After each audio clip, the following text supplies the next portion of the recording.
Congratulations to Jordan and Joe on the award. This past week we played SUNY Maritime. This year, 3 out of our 4 home games have ended in the last second of the game, basically.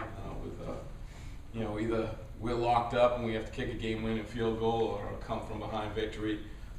This game was a trophy game for us 4 years ago. Our theme has always been the rock fight. Something that I was pretty familiar with growing up in Brockton. Sitting there throwing rocks at each other like a bunch of dopes. There's only 2 ways that you lose: one, you get knocked out, or 2, you quit because it hurts getting hit with rocks. So that's always kind of been our theme. 4 years ago, SUNY Maritime left a giant blue rock. The kids found it and like, oh, look what they left. So we turned it into a trophy game. We haven't seen that rock in 3 seasons. We were able to bring that rock home where we believe that it rightfully belongs this year. It was one of those games, we played close games all year long. We've gone down. We started this game out a little bit differently.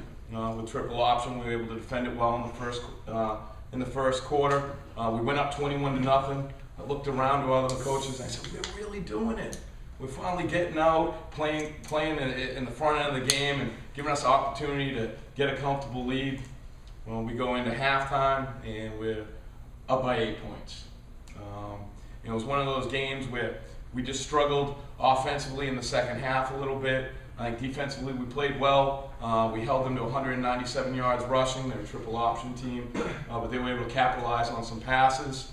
The last drive, they were able to drive down the field with the score being tied 21-21 to the 20-yard line with about 50 seconds left.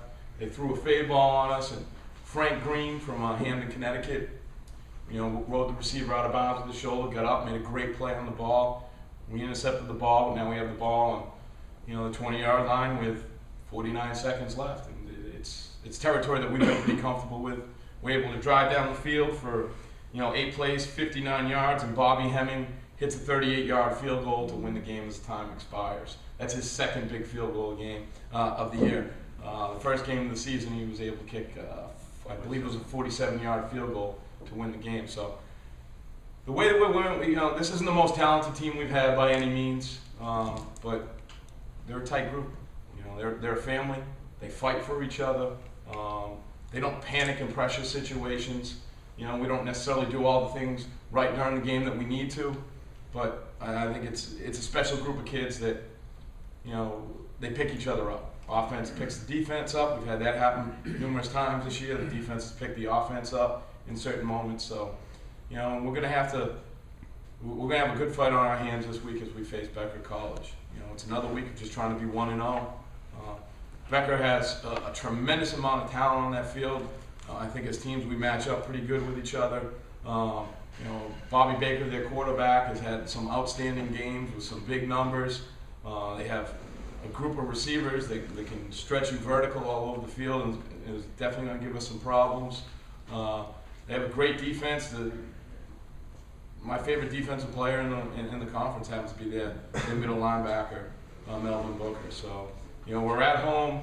It's senior day, and I'm sure we're going to be in a dogfight because that's what we like to do. We like close games. So good luck to everyone, and again, congratulations to Jordan and Joe.